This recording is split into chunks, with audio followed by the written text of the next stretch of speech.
흉내낼 수 없는 압도적 경제방송 박근영의 데일리 힌트 시간입니다. 반갑습니다. 4월 5일 금요일 방송입니다. 오늘 방송 들어오는데 PD님께서 오늘은 좀 은근하게 좀 웃어주세요 그래요. 왜요? 그랬더니 썸네일 뽑으려고 그럽니다 그러시더라고요. 저 평소에 잘 웃지 않고 방송을 하는가요? 글쎄요. 은근하게 웃는 게 정말 뭔지 좀 어렵기도 합니다만 은근하게 웃으면서 좀 방송을 한번 시작해 보겠습니다. 제가 웃으면 보조개가 있거든요. 그래서 어떻게 보이실지는 잘 모르겠습니다만 그렇습니다. 오늘 시장이 별로 좋지 않았기 때문에 지금 이 시간대에 접속하셔가지고 제 방송을 듣는 분들은 좀 대단하다고 생각합니다. 저도 오늘 시장 별로 그렇게 보기 싫었거든요. 별로 좋지 않아서 되게 쳐다보기 좀 싫었는데 이 시간까지 이렇게 접속하셔가지고 방송을 또 들으러 라이브로 또 오신 분들은 참 대단한 분이시고요. 내용과 상관없이 혹시 그냥 저 보러 오신 건가요? 어떤 이유든 간에 이 시간대 접속하셔서 또 이 방송 클립이 올라갔을 때 저녁 늦게라도 제 방송을 보신다면 아주 정말 부지런하게 열심히 하시는 분들입니다. 고맙습니다. 오늘도 등골아빠님, 이게 뭔가요? 그리고 살걸님, 반갑습니다. 그 외에도 구름샘님, 해바라기님, 스노우화이트님, 언제나 힘차게님 등등, 제이돌돌님, 다들 반갑고요. 빙다리 핫바지님도 들어오셨네요. 감사합니다. 여러분들 계속 들어오신 분들 많이 보이시고, 또 새로운 분들도 김혜영님, 기욤기욤, 감사합니다. 등등 많이 들어오셔서, 이렇게 한번 시장 이야기를 해보겠습니다. 시장 동향 먼저 말씀 좀 드릴게요. 장 초반 28포인트 정도 하락 출발 일단 보였습니다. 갭 하락 출발 속에 그 이야기는 미국 증시가 특히 굴스비라든지 닐 카시카리 연은 총재 등이 금리나 무용론 관련된 이슈를 언급하면서 투자 심리가 악화되면서 미국 시장도 순식간에 막판에 하락세가 됐죠. 그래서 이렇게 하락 마감하면서 특히 이제 필라델피아 반도체 지수까지도 조정이 나왔습니다만 그럼에도 불구하고 지금 장전 발표된 삼성전자의 1분기 어닝 서프라이즈 소식에 일단 국내 시장은 상대적으로 하락세가 조금은 제한되는 모습을 보이기도 했습니다. 금리와 유가 우려가 또 재차 불거지면서 외국인 자금들이 이탈하는 영향의 지수 약세를 나타냈고요. 대부분의 업종이 하락 출발을 한 가운데 오늘도 전선주라든지 일부 전력설비 그리고 유리기판 그리고 정유, LPG, 도시가스 같은 에너지주 그리고 일부 화장품과 면세주들이 강세 출발 보였습니다. 이 화장품 섹터의 반등세 속에 일부 여행 그리고 카지노 종목들도 살짝 플러스권으로 올라가기도 했는데 삼성전자 어닝 서프라이즈의 일부 또 반도체 소부장이 강세 전환하는 모습도 보이기도 했습니다. 그 외에도 자동차, 부품 타이어, 그리고 증권, 은행, 지주사 등 저 PBR주도 살짝 반등을 동참하면서 지수 하방을 지지하기도 했는데요. 삼성전자 실적은 호실조 발표였습니다. 좀 이따 말씀드릴 것 같고요. 외국인들은 장 초반 차익 실현이 있었지만 삼성전자 입장에서는 순매수 전환 다시 외국인들을 했고요. 14거래일 연속 삼성전자 순매수입니다. 근데 매수 규모는 조금 축소된 흐름을 보이기도 했습니다. 이 코스닥은 금리 불확실성의 하락세를 보였고 홍콩 시장 개장 이후에 코스닥이 하락폭이 또 확대되기도 했는데요. 삼천당 제약 악재성 미확인 루머가 또 돌면서 투심 악화 재료로 작용하면서 제약바이오 약세 지속됐고요. 엔캠 등의 금주 내내 강세 보였던 종목도 차익 실현 매물이 나왔습니다. 반도체 업종도 말씀드렸던 미국 기술주 약세에 연동하면서 하락을 했고요. 다만 선진국 쪽의 인프라나 데이터 센터 투자 기대감이 여전히 있는 전선주라든지 석유가스 이런 부분들은 WTI가 86달러 돌파하면서 일단 석유나 가스 종목 관련된 종목들이 강세를 나타냈습니다. 원달러 환율은 1350원대 초반으로 거래가 됐고요. 업종별로는 증권 업종이 일부 강세를 보였는데 그중에 1분기 호실적 전망 보유한 키움증권과 자사주 소각 발표한 NH투자증권이 일단 상승을 주도했고요. 뒤이어서 건설업도 일부 강세였습니다. 그리고 SK 이터닉스가 인적 분할 후에 재상장하면서 강세를 오후까지 좀 이어가는 모습도 보이기도 했고 신세상 에너지 테마로 수산 인더스트리 주가가 급등했습니다. 반면 의료종밀이 약세였고 두산 로보틱스도 급락하면서 주가 하락을 주도했고요. 삼성전자가 호실적 발표했음에도 약세 전환하면서 SK하이닉스나 이수페타시스 등의 반도체 관련주도 일부 하락세를 보였습니다. HD 현대일렉트릭도 차익 실현 매물이 좀 오늘은 출회되는 모습을 보이기도 했고요. 코스닥은 외근 기관 순매도세로 하락을 했는데 업종별로는 건설이 일부 상승세를 보였고 LS 마린 솔루션이 전력 설비 모멘텀으로 급등하면서 주가 강세를 주도하기도 했습니다. 디지털 컨텐츠나 비금속도 강세 전개됐고 반면 금리 부담에 따라 제약이 약세 지속했고요. 특히 말씀드렸던 삼천당 제약과 HLB, 알테오젠 등이 주가 하락을 주도했고요. 그 외에도 의료나 정밀기기가 약세를 보이기도 했습니다. 상당히 좀 만만하지 않은 날이었죠. 상당히 좀 어려운 날이었고요. 정말 하루 종일 진짜 좀 쳐다보기 좀 힘들더라고요. 그냥 저도 한강 강변에 나가서 바람이나 좀 쐬고 나올까 이렇게 생각이 들 정도로 상당히 좀 어려웠는데 여러분들 어떠셨습니까? 되게 힘드셨죠? 네. 김선님이 그래도 오늘까지 부장님 만나야죠. 네. 감사합니다.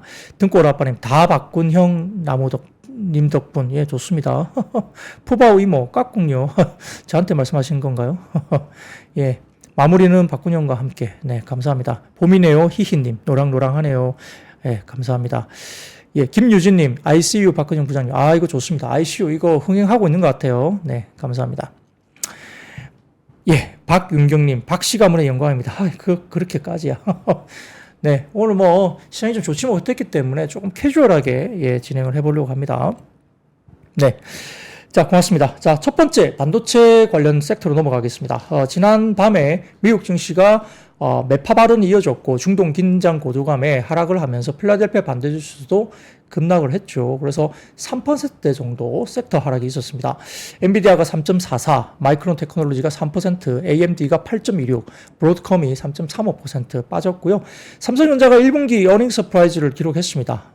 전체적으로 지금 이 삼성전자 같은 경우는 어닝 서프라이즈 하는 날은 또 빠지고 어닝 쇼크가 나오면 또 올라가는 모습도 꽤 많죠. 그래서 실적을 가지고 주가를 이렇게 투자하는 게 상당히 좀 어렵다. 실적 발표 날은 그렇다라고 이야기를 많이 하고 있는 상황인데요. 삼성전자의 이익 서프라이즈는 재고 평가손 환입, 그러니까 재고 평가손실 충당금 환입이 약 1조 5천억 정도가 추정이 됩니다. 이런 것들 포함한 낸드의 예상박 흑자 전환에 기인한 것으로 파악은 됩니다.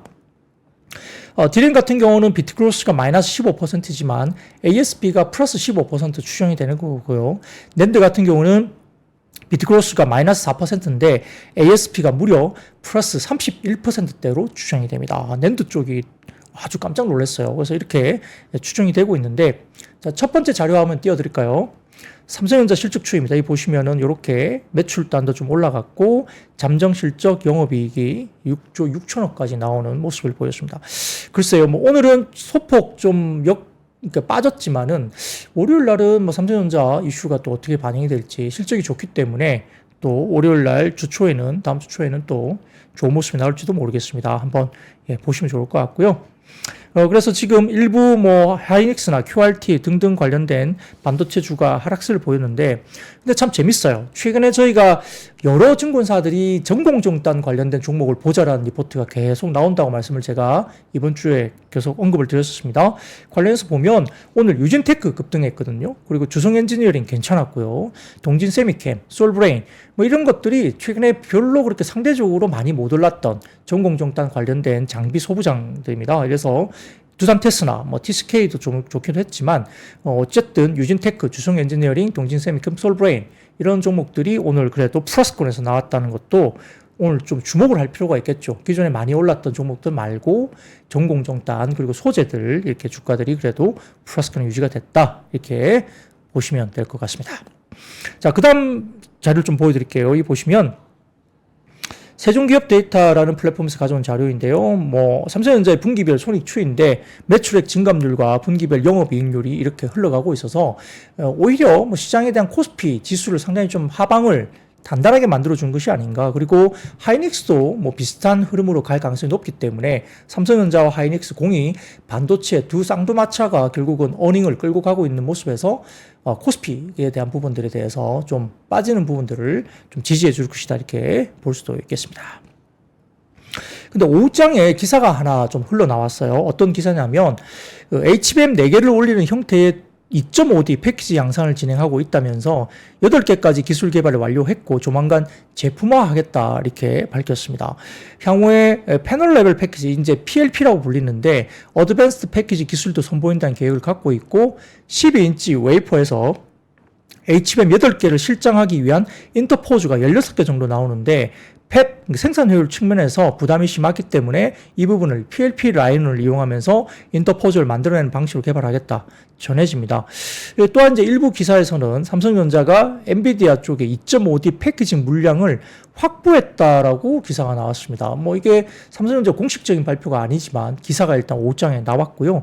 그러다 보니까 지금 뭐 물량이 어느 정도인지 구체적으로 확인되지도 않았지만은 기사가 이렇게 흘러나오면서 아마 업계에서는 삼성전자가 엔비디아 2.5D 패키징 물량을 확보한 만큼 엔비디아향 HBM도 조만간 공급이 시작될 것으로 하는 분석 리포트가 또 나오기도 했습니다. 예, 그런 것들이 지금 이슈가 되는 것 같고요. 삼성전자의 강점은 뭡니까? 지금 우리가 알고 있는 AI GPU 제조에서 파운드리까지, 그리고 HBM 제조에서 메모리, 그리고 2.5D 패키징까지 모두 할 수 있는, 턴키를 할 수 있는 거죠. 예, 장점이 있고요. 이렇게 HBM3E 관련된 캐치업 가능성이 지금 올라오고 있는 구간에서 2.5D 패키징까지 만약에 수주를 하는 방향까지 나가게 되는 데다가 만약에 그게 확인이 되고 그리고 레거시, 그러니까 일반적인 레거시 업황까지 업턴을 해주면 뭐 본업의 개선도 함께 맞물려 나가고 있기 때문에 역시 삼성전자가 굉장히 견조한 모습을 한번 보여주지 않을까 이런 생각도 해볼 수 있습니다. 삼성전자 지금 PBR이 1.4배 그리고 SK하이닉스가 2배 정도이기 때문에 삼성전자도 한 PBR 2배까지 올라간다고 가정하면 글쎄요, 뭐 좀 너무 이를 수도 있겠지만은 10만 전자의 꿈도 조심스럽게 한번 기대해 볼 수도 있겠습니다.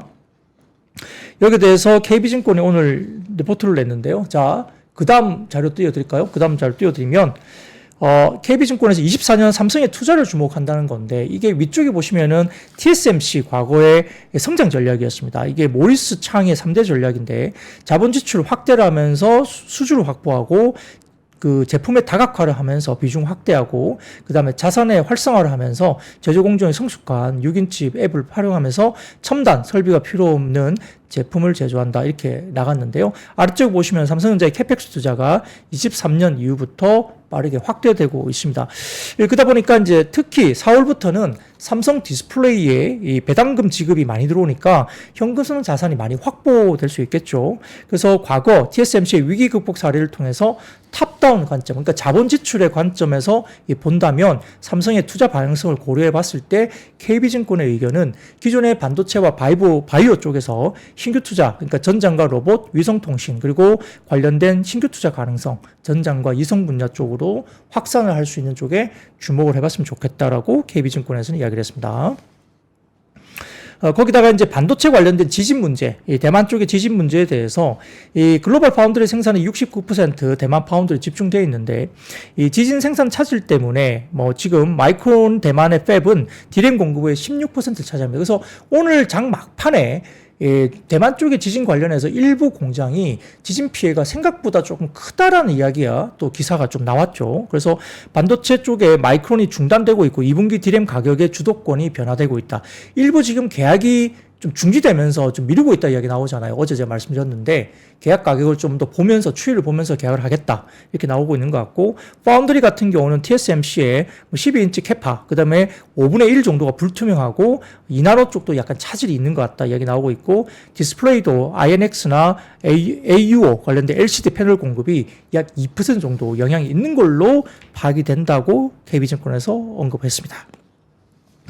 자, 거기다가 한투증권에서는 반도체 산업에 낸드에도 볕들날이 들어온다라는 이제 평가 보고서를 내면서 엔터프라이즈 SSD의 수요 증가 신호 포착이 되고 있다 이야기를 했습니다. 아마 1분기 낸드 블렌디드 ASP가 전분기 대비 최대 30%까지 상승할 수 있을 것으로 추정을 했고요.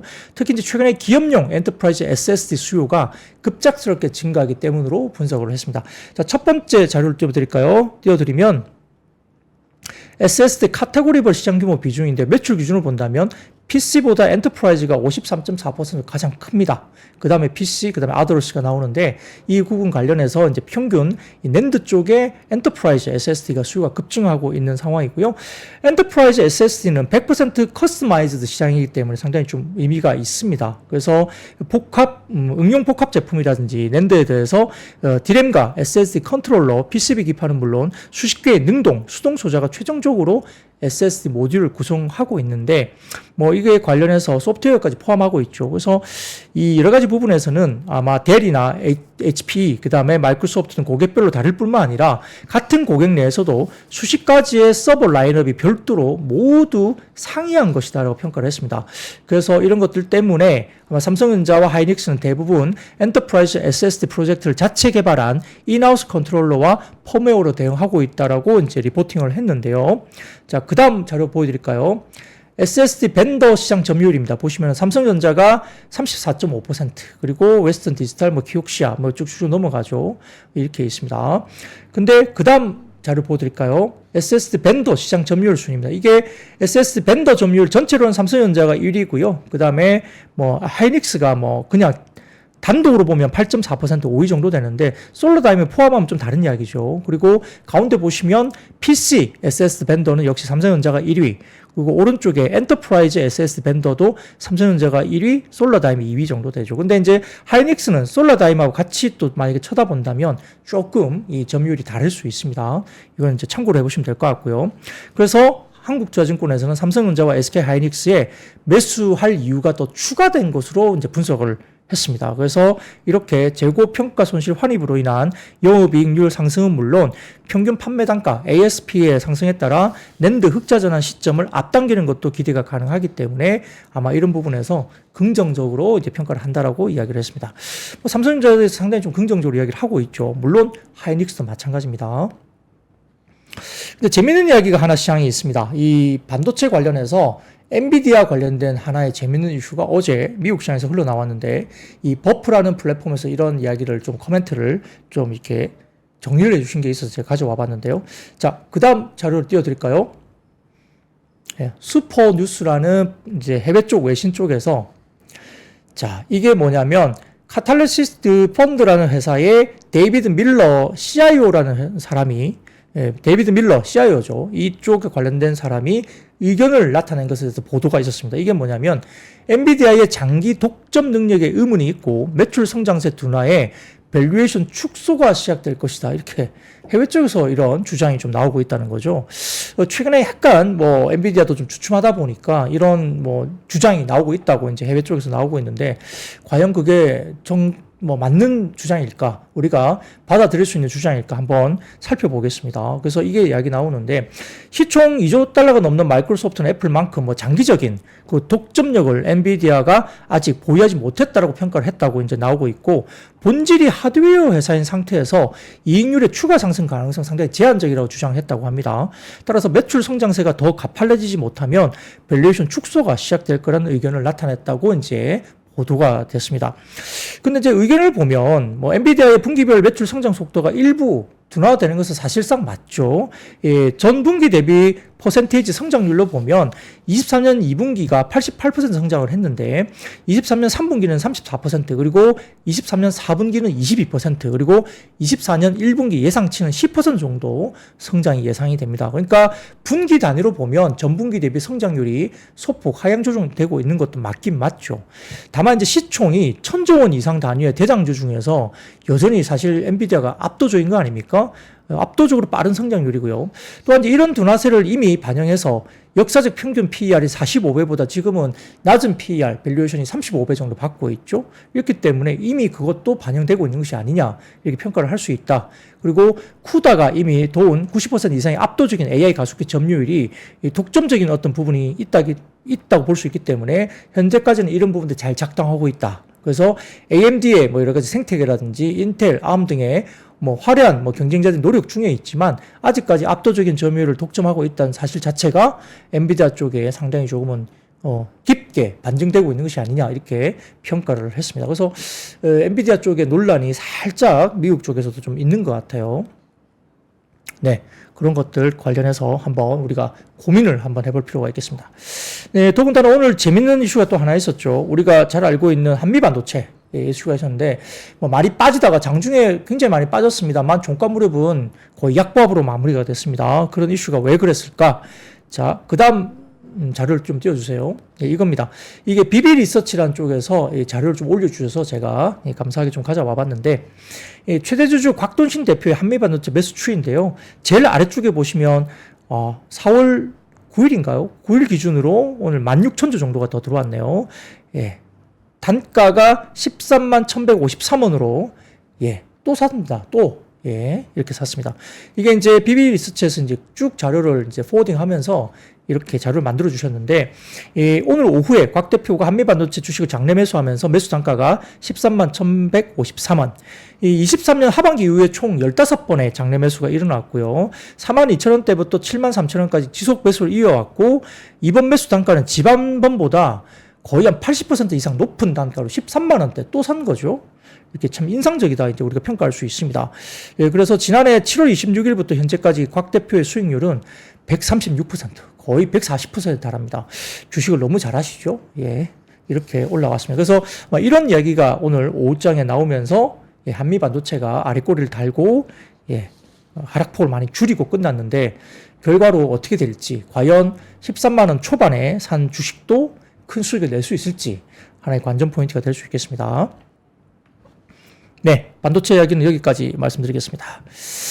오늘은 참 어려운 장이었죠. 반도체도 올라간 종목도 있고 많이 빠진 종목도 있고, 아까 말씀드렸던 뭐 이렇게 유진테크라든지 일부 전공정 장비 쪽 관련 쪽의 주성 엔지니어링 이런 종목들은 좀 올라가는 종목도 있었기 때문에 상당히 혼재된 모습을 보이는 날입니다. 그런 것들도 조금 참고를 해보시면 될 것 같습니다. 네. 자, 두 번째 이슈입니다. 두 번째 이슈는 오늘도 유리기판입니다. 유리기판. 오늘은 조금 주식을 지금 자리에서 좋다 말하기는 좀 어려워요. 최근에 유리기판 말씀드린 게 한 서너 번 정도 되는 것 같아요. 최근에 연속적으로. 그래서 꽤 올라왔다는 겁니다. 서너 번 말씀드렸다는 것은. 그래서 약간의 뭐 차익 실현 물량도 나올 수 있는 구간이기 때문에 뭐 지금 자리에서 제가 좋으니까 뭐 월요일 당장 지르세요 이렇게 말씀드린 건 아니고요. 오늘까지 그래도 이제 일부 종목들이 꽤 많이 올랐기 때문에 유리기판을 조금은 우리가 이해할 수 있는 뭐 어떤 시간으로 한번 가져보려고 합니다. 그래서 최근에 말씀드렸던 인텔을 비롯해서 뭐 여러 가지 SKC, 삼성전기 등의 유리기판 관련 사업을 진행하기로 결정하면서 뭐 AMD라든지 여러 가지 회사들도 지금 유리기판 채용 관련해서 이슈가 있었죠. 역시 이제 신한투자증권에서도 이 관련해서 반도체 산업의 공정 미세와 한계에 마주하면서 후경정 기술을 통한 고성능화에 집중하고 있다. 그래서 인텔과 AMD가 유리기판, 즉 글라스 기판 도입에 적극적이다 이야기를 하고 있는 상황으로 보이는 것 같고요. 그래서 이렇게 여러 가지 부분에서 지금 캐파 증설, 그리고 한 25년 정도부터는 유리기판이 상용화될 가능성이 높다라고 시장에서는 평가를 합니다. 그것 때문에 최근에 일주일 내내 주가들 상당히 좋았죠. 그래서 약간 조금은 주가적인 부담이 좀 있는 국면이기 때문에 다소 좀 다음 주에는 조금 차익 실현에 대비를 하는 것도 좀 필요하지 않을까라는 조심스러운 생각도 좀 해봅니다. 근데 오늘 공부를 한번 해볼게요. KB증권에서 오늘 리포트를 내면서 유리기판 이야기를 좀 자세하게 설명을 해줬습니다. 자, 그림으로 유리기판을 이해하는 시간. 자, 첫 번째. LCD와 OLED 등의 디스플레이에 사용된 유리기판은 왼쪽 LCD, 오른쪽 OLED 보시면은 살짝 하얗게 보이시는 쪽 있죠? 이런 것들이 유리기판에 이렇게 들어갑니다. LCD하고 OLED 쪽에. 여러분, 사진을 보시면 아주 편하게 이해하시죠? 그림으로 보는 시간입니다. 공부하는 시간. 이렇게 보시면 유리기판이 이렇게 들어갑니다. 그 유리기판 같은 경우는 이 플라스틱 기판의 유기 소재 코어층 대신에 유리 코어층을 채용한 기판으로 볼 수 있겠죠. 그래서 유기 소재보다 더 딱딱하기 때문에 세밀한 어떤 회로 형성이 가능하고요. 열과 휘어짐에 강하기 때문에 대면적화에 굉장히 유리합니다. 그래서 동시에 더 얇게 채용하는 것이 가능하죠. 또한 이제 전기 신호 손실과 신호 전달 속도 측면에서 강점이 있고요. 전력 소비도 우수해서 역시 이제 꿈의 기판으로 불립니다. 특히 이제 인터포즈 없이 MLCC 등의 수동 소자를 유리에 내장시키면서 제한된 표면에 더 많은 트랜지스터를 접촉시키는 게 가능하기 때문에 유리기판을 채용하면 실질적으로 반도체 미세 공정을 두세대 정도 앞당길 수 있는 꿈의 기술로 불려집니다. 그래서 실제 이런 것들이 굉장히 좀 앞당길 수 있는 기술이다라고 각광을 받고 있었는데, 하지만 유리 특성상 외부의 뭐 강한 충격이나 누적 압력이 취약하기 때문에 제조시 수율이 굉장히 높이기가 어렵다. 그러면 어떻게 됩니까? 비싸겠죠. 그래서 수율이 낮기 때문에 판가가 비싸지기 때문에 쉽지 않은 기술일 수도 있습니다. 자, 그 다음 자료를 보여드리면 유리기판 구조입니다. 네, 세미컨덕터 칩이 위에 올라가고 서브스트레이트와 글라스 코어가 올라가는 모습인데, 예, 이게 유리기판의 구조로 알려져 있습니다. 예, 그림으로 공부하는 시간입니다. 예, 잘 보시면 이렇게 유리기판이 이렇게 구조로 되어 있다고 합니다. 자, AI 확산 때문에 수요가 확대될 유리기판을 볼 수 있는데, 기존에는 약간 오버스펙으로 분류됐어요. 이게 좀 비싸기도 하고, 이것까지 채용되면 좀 현재 IT 기기 내에서는 좀 오버스펙이 아니냐, 이렇게 분류됐던 유리기판이 최근 들어서 주목받게 되는 원인이 역시 AI의 확산 때문이다라고 평가를 받습니다. 향후 AI의 데이터 처리량은 기하급수로 늘어나는데, 현재 추세라면 2030년 유기 소재 기판이 2.5D나 3D 패키징을 통한 트랜지스터 수의 확장세를 감당하기 어려울 것으로 판단될 수밖에 없고요. AI 반도체용 칩은 면적이 크고 미세 회로를 커버할 수 있는 고집적 패키지 기판이 필요한데, 현재 엔비디아의 주력 AI용 반도체는 TSV 공정, 그러니까 TSV 공정은 여러 개의 칩을 이렇게 쌓아가지고 가운데 구멍을 뚫어서 이렇게 연결하는 기조죠. 이런 공정을 통한 코어스가 뭡니까? 예, 칩 온, 웨이퍼 온, 서브스트레이트 이거잖아요. 그러니까 이런 코어스 방식으로 제조가 됩니다. 그래서 TSMC의 2.5D 패키징 기술인 코어스는 HBM과 SoC 등 여러 종류의 반도체 칩을 실리콘 인터포즈에 올린 다음 이를 FCBGA에 붙이는 방식이죠. 자, 이거 이렇게 말하니까 이게 뭐야? 도대체 뭐라는 거야? 잘 모르겠다 싶으실 줄 알고, 그 다음 사진, 예, 친절하게 사진 가져왔어요. 예, 이게 TSMC의 코어스 2.5D 패키징입니다. 예, 제일 위쪽에 HBM이 깔리고 밑에 인터포즈라는 게 들어가죠. 그 서브스트레이트가 들어가죠. 그래서 칩온, 웨이퍼온, 서브스트레이트의 구조가 이렇게 TSMC의 코어스 2.5D 패키징입니다. 근데 이게 TSMC 같은 경우는 COW, 코어 이거를 이제 내부적으로 하고, 그 다음에 WOS를 뭐 외주를 준다 뭐 이런 말도 꽤 있거든요. 그러니까 이거는 그냥 참고로 해보시면 될 것 같고요. 여러분들이 좀 어려워하실 것 같아서 친절하게 그림까지 가져와 봤습니다. 자, 이렇게 TSMC는 애플의 모바일 AP와 엔비디아의 AI 반도체 등을 모두 코어스 기술을 적용하고 생산하고 있는데, 자, 코어스는 기존의 패키징 방식 대비 실장에 필요한 면적이 줄어들고, 그 다음 칩 간 연결을 빠르게 할 수 있어서 특히 HPC 업계에서 각광을 받고 있는 기술인데, 장점이 큰 제조 기술이긴 하지만은 반도체 전 공정에 준하는 공정을 요구하는 후공정이 있기 때문에 너무 비싸다는 단점이 부각될 수 있죠. 그러니까 이러한 상황에서 실리콘 인터포즈 이후에 차세대 기판으로 주목받고 있는 아이템이 바로 유리기판입니다. 그래서 이렇게 되면 여러 가지 AI 데이터 처리량이 기하급수로 늘어날 텐데, 이를 감당하기 위해서 반도체 집적도가 계속 올라가게 되면 실리콘 인터포즈에 GPU를 올리는 비용이 더 커지고 수율도 떨어질 수밖에 없죠. 하지만 유리기판을 적용하게 되면 실리콘 인터포즈를 생략할 수 있습니다. 가운데 들어가는 실리콘 인터포즈를 생략할 수 있죠. 그러니까 패키징 비용도 낮출 수 있고 더 많은 트랜지스터를 집적시키는 게 가능할 것으로 기대되고 있기 때문에, 인텔에 따르면 유리기판을 적용할 경우에 2030년까지 단일 패키지 내에서 1조 개의 트랜지스터를 집적시킬 수 있고 전망한다라고 이제 말을 했습니다. 그래서 아직 양산을 위해서 넘어야 할 장벽은 좀 많은데, 그렇지만 HPC 업체, 인텔이나 엔비디아, 그 다음에 AMD 등은 이르면 26년부터 유리기판을 채용할 것으로 전해지고 있고, 잘하고 있는 게 SKC 쪽의 자회사죠. 예, 그렇습니다. 그래서 AI 가속기와 서버 CPU 등의 하이엔드 제품에 선제적으로 탑재한 뒤에 점차 제품군이 확대될 것으로 평가를 하고 있습니다. 자, 그래서 그 다음 또 친절하게 그림으로 보여드리는 자료입니다. 유리기판 소재의 기판과 유리기판의 구조입니다. 유기 소재 기판과 유리기판의 구조 비교인데, 위쪽 단에 나오는 게 유기 소재 기판입니다. 반도체 칩이 올려지고 MLCC 칩에 중간 기판, 이게 실리콘 인터포즈가 들어가죠. 그 MLCC 칩이 양쪽으로 포진이 됩니다. 그리고 가운데 아래쪽에 패키징 기판이 이제 서브스트레이트가 들어가죠. 근데 이게 앱솔릭스에 따르면 아래쪽으로 넘어갑니다. 반도체 칩이 위에 깔리고, 그 다음에 MLCC 칩과 글라스 패키징 기판이 이렇게 같이 연결되는 부분이죠. 그래서 중간 기판, 실리콘 인터포즈가 빠지게 되죠. 그래서 이제 아마 비용적인 부분이나 여러 가지 부분들이 좀 장점이 있는 쪽으로 가면 되겠습니다. 자, 로카님, 봐도 모르겠다. 이렇게 말씀하시는데, 예, 봐도 모르시면 그림을 찬찬히 그냥 잘 살펴보십시오. 머릿속에 넣으시면 돼요. 네, 그렇습니다. 그래서 유리기판 상용에 따른 뭐 삼성전기 등 수혜가 뭐 알려지고 있고요. 그 외에도 뭐 SKC, 기가비스, 그 다음에 주성엔지니어링, 이오테크닉스, 필옵틱스, HP 테크놀로지, YC캠, 캠트로닉스 등등 관련된 뭐 이야기들이 나오고 있죠. 네, 그렇습니다. 그래서 이런 것들까지도 좀 같이 종목들을 보시면 되는데, 아까 말씀드렸죠. 이 유리기판 관련주는 이번 주에 꽤 많이 올랐어요. 그렇기 때문에 단기적으로 혹시 차익 매물이 다음 주 초에 조금 조심스럽다는 말씀도 좀 드려보겠습니다. 근데 중장기적으로 이렇게 만약에 간다면 상당히 그래도 좀 끌고 갈 수 있는 테마군이 될 수 있어요. 그러니까 조정 이후에 또 어떤 흐름이 단기에 끝나지 않고 실질적으로 25년을 바라보면서 주가들이 움직일 수 있으니까 한번 우리가 공부를 좀 해볼 필요는 있겠습니다.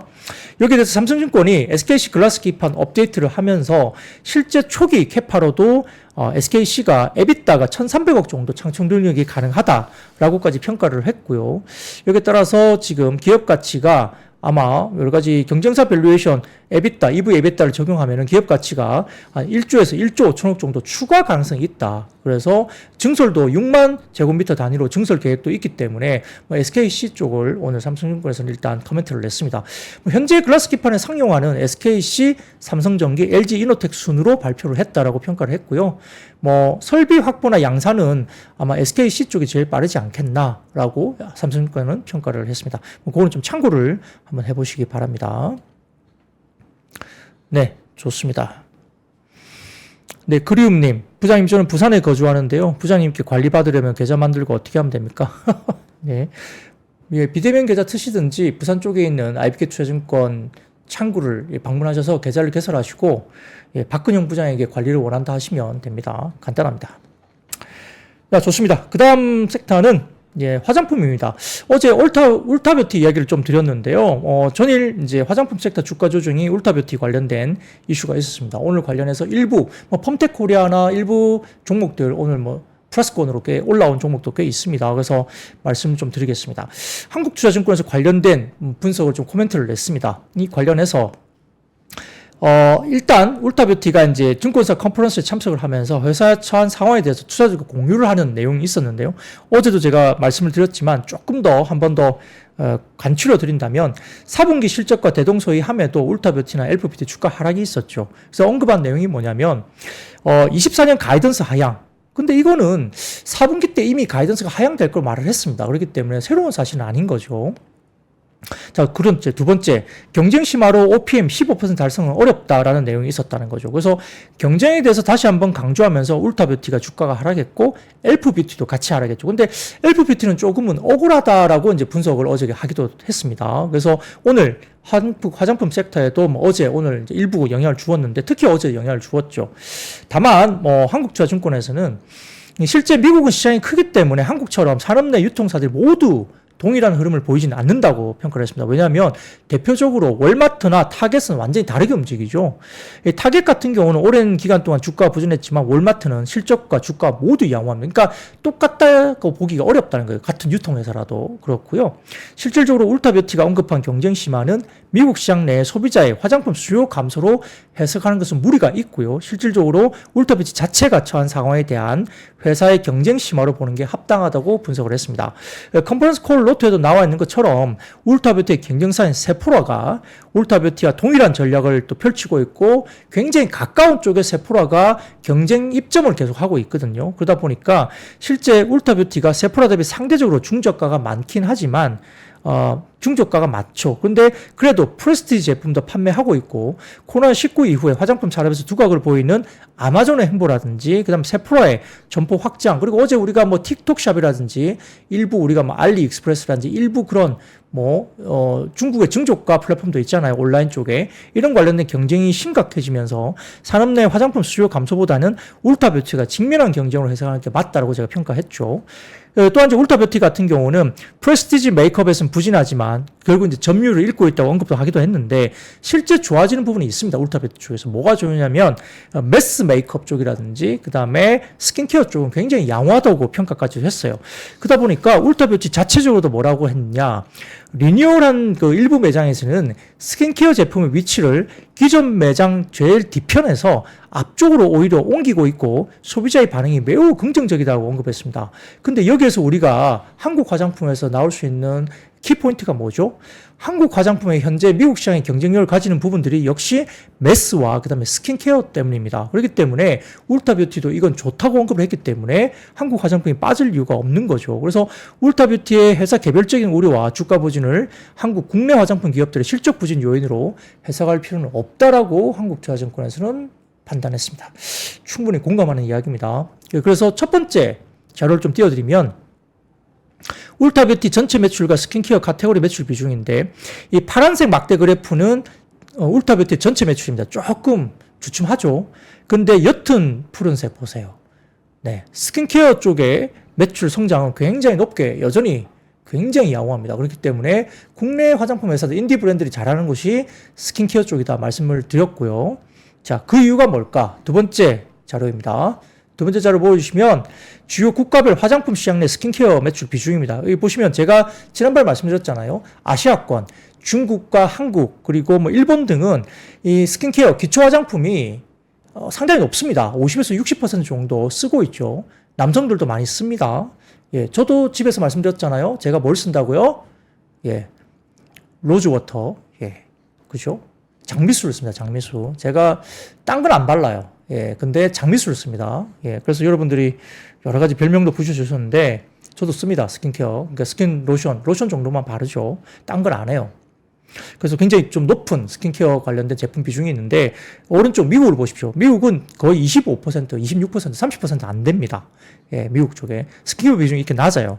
그러니까 이게 올라온다는 거예요. 스킨케어 쪽에. 그러니까 미국인들이 스킨케어 비중이 상당히 낮았는데 기본적인 스킨케어 비중이 최근에 올라오고 있고 더군다나 제가 말씀드렸죠. 선크림까지도 올라온다. 이런 것들이 결국은 우리나라 국내 시장에서 상당히 잘 하고 있는 품목이기 때문에 미국 시장의 실적도 상당히 좋을 수 있다. 이렇게 볼 수 있습니다.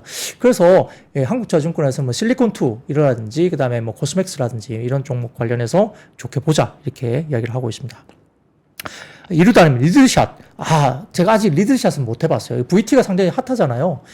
한번 써보고 싶은데, 아직까지는 리들샷을 못 해봤고요. 개인적으로는 지금 피부과에서 10회권 끊어놓은 걸 아직은 좀 받고 있습니다. 근데 한두 달 만에 한 번 가나 그 정도예요. 아직 10회 중에 한 절반 정도밖에 못 했어요. 예. 한 번씩 받고 있는데, 4월 중순 이후로 한번 가야 되는데, 예. 그래서 못 가고 있네요. 네. 그렇습니다. 예. 백억의 꽃님, 마릴린 근형. 새로운 이슈네요. 마릴린 근형. 마음에 듭니다. 예, 좋습니다. 자, 여기에 대해서 JP모건은 한국 화장품에 대한 이슈로서는 최근에 이야기 드렸잖아요. 중국 쪽은 수출 기조가 좀 빠지고 있는데 지금 미국과 일본이 메이크업을 해주고 있다.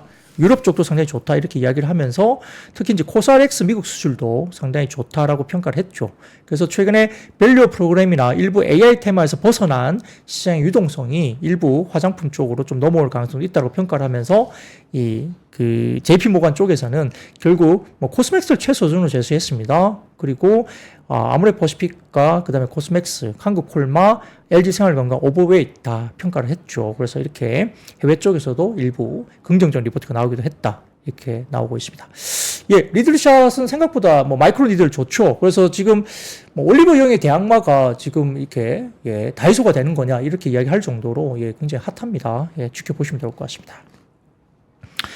자, 그 다음 이슈입니다. 그 다음 이슈는 지금, 국제유가 상승세 속에 에너지 관련주가 상승했습니다. 그래서 오늘 이례적으로 SO일이 거의 5% 가까이 급등했거든요. SO일까지 올라왔습니다. 그래서 WTI 기준 5월 인도분 가격이 지금 86.59달러까지 마감을 했죠. 그리고 6월 인도분 브렌트유 선물 가격도 지금 90.65달러, 90달러를 넘어섰습니다. 그러니까 유가가 슬금슬금 올라와서 좀 고민스럽습니다. 인플레 관련된 지표를 또 자극하지 않을까 그런 생각도 드는데요. 이렇게 브렌트유 선물이 근원물 기준으로 배럴당 90달러 선을 넘어선 것은 지난해 10월 말 이후로 처음이기 때문에 이 유가 부분이 조금 고민스럽긴 합니다. 그렇기 때문에 조금 저희가 유가 부분 때문에 하반기 금리 인하 경로가 조금은 주춤해지거나 누구 말대로 올해 금리 인하가 없을 수 있다 이렇게까지도 갈 것인가 조금 걱정이 좀 됩니다. 네, 언론에 따르면 또 이란이 시리아 내 자국 영사관 폭격의 배후로 또 이스라엘을 지목을 했죠. 강력한 또 보복을 예고하고 있고 이스라엘군은 오늘 모든 전투 부대원의 휴가를 중단하면서 각 부대에 또 사원을 보내서 이스라엘군은 전쟁 중이고 병력 전개 문제는 필요할 때마다 지속해서 검토할 것으로 밝히면서 약간 이 전쟁이 또 나는 건가 이렇게 또 굉장히 좀 우려를 할 수 있는 모습이 나옵니다. 아울러서 미국 국방부도 오늘 보도자료를 통해서 지금 로이드 오스틴 장관이 3일 요아브 갈란트 이스라엘 국방장관과 통화해서 미국 시민을 포함한 7명의 구호단체 직원을 숨지게 한 이스라엘의 월드 센트럴 키친, 미국의 본부를 둔 구호단체죠. 이쪽에 차량 공격에 대해서 굉장히 격분을 표현했다라고 밝혔습니다. 그러니까 미국까지 뭔가 참전하나? 뭐 이런 우려를 할 수 있는 거죠. 이런 것들 때문에 상당히 좀 유가까지도 들썩이고 있다는 것이고요. 또 최근에 우크라이나의 러시아 에너지 인프라에 대한 드론 공격도 또 지속되고 있기 때문에 유가를 약간 들썩이는 모습을 보이고 있습니다. 근데 좀 다행인 것은 이게 좀 아직은 시장이 그렇게 발작을 일으키고 있지 않다고 보이는 것이 어제 같은 경우도 10년물 국채금리는 좀 평안했거든요, 생각보다. 그렇기 때문에 이 부분 가지고 아직까지는 국채금리까지 그렇게 발작을 일으키지 않다는 점에서는 아직도 좀 안도할 수 있는 부분이 좀 있는데 그래도 좀 지켜봐야 되겠죠. 이런 부분들. 상당히 체크가 좀 필요합니다. 그래서 뭐 SO일도 오늘 좋았고, 중앙에너비스나 흥구소유, 대성에너지, GSE, 뭐 순수하게 우리가 이제 이런 에너지주로 이야기되고 있는 중소형주들이 오늘도 주가들이 움직였습니다. 한국 석유도 뭐 시장에서 에너지 관련주로 또 부각이 됐고요. 아울러서 코츠 테크놀로지라든지 스페코, 뭐 빅텍 등의 일부 방산 테마도 같이 움직였다 볼 수 있습니다. 근데 이제 이와 관련된 중동 이슈에 대해서 오늘 유진투자증권에서 이게 팩트체크 관련된 이야기를 한 2가지 정도 했는데, 그 중동이 좀 불안한 거냐, 그래서 중동이 이제 아주 극단적으로 치솟을 것인가, 이렇게 좀 우리가 우려를 할 수 있는데요. 유인투자증권에서는 어제 바이든 대통령이 네타냐후 총리에게 가자 지구의 민간인 피해 등의 인도적 위기를 해결하지 않고는 미국의 추가적인 지원을 약속할 수 없다고 발언의 수위를 높였다고 합니다. 그래서 이스라엘 당국도 인도주의적 위기를 막기 위한 지원을 강화했다고 호응을 했다고 알려지고 있고, 그동안 휴전협상 등에서 좀처럼 미국의 말을 잘 듣지 않던 이스라엘이 약간은 꼬리를 내린 것으로 본다라고 이제 유인투자증권이 평가를 했고, 두 번째, 이스라엘과 하마스 전쟁 이후에 적어도 지금까지 미국과 이란은 확전을 막기 위해서 암묵적으로 합의를 하고 있었고, 양국은 지난 1월에 오만에서 비밀리에 회동도 가졌었고, 미국의 중동에 대한 영향력이 예전보다 못하게 좀 약해지긴 했지만 이란의 확전을 중지할 가능성이 전혀 없는 것도 아니다라고 평가를 했습니다. 그러니까 확전에 대해서 그렇게 벌써부터 너무 극단적으로 무서워할 필요는 아직은 없다. 조금 어느 정도 정리가 될 가능성도 좀 있다라고 유인투자증권은 평가를 했죠. 이런 것들도 저희들이 한번 지켜볼 필요는 있겠습니다. 오늘 미래에셋증권에서는 역시 이제 SO일 관련해서 탑픽으로 에너지 관련주로서는 역시 평가를 했고요. 물론 이제 그 제도권의 애널리스트들이 뭐 예를 들어서 뭐 이렇게 이 중소형주 가운데 테마주로 분류되는 중소형주를 막 커버하기는 좀 쉽지 않아요. 변동성도 너무 크고 막 실적이 제대로 나오지 않으면 그런 종목을 커버하기가 좀 쉽지 않기 때문에 아마 대형주 가운데 그냥 커버할 수 있는 SO일을 탑픽으로 잡을 수도 있는데, SO일 같은 경우는 오늘도 꽤 올랐거든요. 그래서 오늘 이제 미래에셋증권에서 탑픽으로 잡았습니다. 그래서 아마 예상보다 강한 미국 경기가 역시 이제 최근에 경기 지표 좋았지 않습니까? 그러다 보니까 원유 수요의 상회 요인으로 작용할 수 있다. 그리고 2분기부터는 미국도 드라이빙 시즌으로 들어가고요. 그리고 러시아의 휘발유 수출 금지가 있기 때문에 휘발유가 역시 정제 마진 개선을 주도할 것으로 봤고, 2012년 포드 기준 PBR이 아마 SO일이 지금 밴드 최하단에 위치해 있다. 그래서 가격적 매력은 충분하다 봤습니다. 그 다음 자료를 좀 띄워드릴까요? 자료 띄워드리면, SO일 12개월 포드 PBR 밴드 차트입니다. 이게 거의 바닥권에 지금 있는 모습을 보이죠. 그래서 일부 SO일 관련된 주가적인 매력도가 물론 이제 막 급등하거나 우리가 이제 최근에 뭐 로봇주, 반도체 뭐 이런 것들처럼 막 그렇게 급등하지 않는 종목이긴 합니다만 조금은 편안한 가격 구간에 있다. 에너지주로서는 이렇게 평가를 하는 것 같아요. 예, 보시는 것 같고 1분기 영업이익은 SO일이 5,957억으로 컨센을 약 22% 상회할 것으로 전망까지 했고요. 상회 요인은 정유 부분의 호실적으로 개선이 된다고 봤고, 그다음에 향후 전망도 휘발유 중심의 정제 마진이 개선될 거로 봤고 2분기까지 드라이빙 시즌까지 좋겠죠. 예, 그런 부분 때문에 재고는 또 5년 내 최저점에 이뤘기 때문에 아마 경등유 마진도 비수기에 접어들면서 조정을 받았지만 재고가 워낙 5년 내 최저점이기 때문에 추가적인 하락도 제한적이어서 상당히 고무적이다. 그래서 SO일에 대해서 상당히 긍정적인 또 리포트를 내기도 했습니다. 네, 그 다음 이야기입니다. 그럼 역시 이제 오늘 전선주는 괜찮았습니다. 전선주는 괜찮았고, 일부 변압기 종목은 조정세가 꽤 나왔거든요. 그래서, 물론 이제 전선주도 이번 주 내내 또 좋았기 때문에, 뭐 다음 주 초에 조금 조심스러운 가격 구간이 있기 때문에 뭐 조금 저희가 쳐다볼 필요는 있겠습니다만 뭐 그럼에도 불구하고 오늘 전선주도 일부 좀 좋았죠. 제가 어제 방송에 전선주 관련해서 굉장히 좀 길게 전선주 할애를 하면서 제가 굉장히 좀 좋을 것 같다 또 말씀도 드렸고요. 뭐 변압기도 같이 언급을 드렸습니다. 그래서 그걸 좀 참고를 해보시고 어제 자료를 좀 복귀하는 차원에서 오늘 전선주가 굉장히 좋았기 때문에 변압기는 제가 일부 조정을 받았다 말씀드렸죠. 그래서 이런 부분들을 한번 복기를 한번 해보시죠. 자, 그림으로 보는 이야기입니다. 자, 첫 번째 그림 보여드릴까요? 네. 예, NH투자증권의 자료인데 역시 이제 3년을 뛰어넘는 향후 3년간의 투자 규모입니다. 그래서 최근에 미국 유틸리티 회사들이 역시 배전 부분의 캐펙스가 지난 3년간 1,540달러 정도 수준이었지만은 향후 3년은 1,700억 달러로 상향 조정. 그리고 송전 부분은 캐펙스가 지난 3년간 898억 달러에서 향후 3년간은 1,000억 달러로 이제 상향 조정했고 오른쪽 보시면 변압기 PPI가 꾸준하게 올라가고 있다. 이렇게 보시면 됩니다. 자, 그다음 예, 자료를 보여드리면 송전 부분과 배전 부분의 총 노후 교체와 관련된 투자 비중이 거의 70% 육박한다. 왼쪽에 보시면 아래 위쪽으로 보시면은 빨간색 박스가 보이시죠? 그래서 트랜스미션과 그다음에 디스트리뷰션 관련된 쪽입니다. 이게 두 개 합치면 거의 70%에 육박하는 예, 교체 비중이 있습니다. 그리고 그 다음 표 보여드릴까요? 배전 부분은 지난 3년보다 14% 이상 성장하고 오른쪽 송전 부분 역시 15% 이상 성장할 것으로 보는 것 같습니다. 더군다나 유럽 쪽은 지금 해상풍력 쪽으로 집중하고 있죠. 여기에 지금 전력망 연결하기 위해서 약 4천억 유로 정도가 소요될 것으로 보고 있기 때문에 이런 부분들도 상당히 긍정적입니다. 케이블, 전력 케이블 쪽의 납기 목표가 상당히 많이 올라가고 있죠. 그래서 그 다음 자료를 보여드릴까요? 유럽 내 주요 권역별 해상풍력 시설 투자 규모를 보시면 될 것 같고요. 오른쪽 보시면 주요 전력 기기별 2050년까지 예상 투자 금액입니다. 이건 EU만에 해당되는 예상 금액인데 엄청나죠. 그래서 이런 금액들이 이제 집행이 될 것이다 보는 것 같고요. 더군다나 잘 알고 계시는 데이터 센터형 전력 수요도 3년 후에는 거의 2배 정도로 올라가게 됩니다. 그 다음 자료 보여드릴까요? 예, 2032년까지 시나리오별 성장 규모 데이터 센터 전력 수요 예상입니다. 이게 왼쪽의 막대 그래프는 뭐 가장 월스트 케이스, 그다음 베이스 케이스, 그다음에 가장 베스트 케이스 이렇게 세 개로 나누었고요. 오른쪽은 시나리오별 데이터 센터 양 전력 수요 분위기를 이렇게 막대 그래프로 표현해 놓은 겁니다. 참고를 해주시면 될 것 같고 그다음 자료 보여드릴까요? 그다음 자료는 최대 2배 이상 늘어날 것으로 예상되는 데이터 센터 AI 암호화폐 향 전력 수요를 나타내는 표니까 참고를 해보시면 될 것 같고요.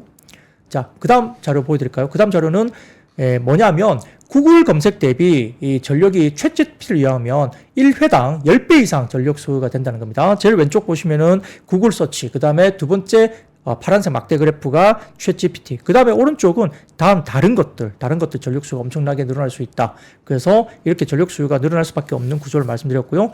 그 다음 자료 보여드릴까요? 그 다음 자료 보여드리면 제품별 글로벌 전력기기 시장 규모인데 트랜스포머와 그 다음에 케이블 쪽이 상당히 많이 늘어난다는 것을 표로 시장의 규모를 이렇게 표시해 놓은 표입니다. 자, 그 다음 마지막 사진입니다. 하나증권에서 나온 이야기인데 중국 쪽의 산업 전력 소비 증가율이 산업 생산 증가율보다 훨씬 지금 앞서고 있습니다. 이런 부분들이 결국은 아마 중국 쪽도 제조업의 가동률이 상당히 높게 나타나면서 최근에 전력 소비가 굉장히 많이 올라가서 일부 쇼티지가 나올 수 있는 구간으로 간다는 것을 표시해 준 자료입니다. 이건 어제 제가 좀 깊게 말씀드렸기 때문에 어제 방송을 한 번 더 보셔도 좋을 것 같습니다. 자, 오늘 굉장히 어려웠던 장이지만 또 1시간 50분 가까이 훅 가시죠, 시간이. 예. 제 방송 들으시면 시간 가는 줄 몰라요. 예. 열심히 들어주셔서 감사하고요. 힘든 장인데 또 찾아오셔서 라이브를 또 역시 들어주셔서 감사합니다. 여러분 아시죠? I see you.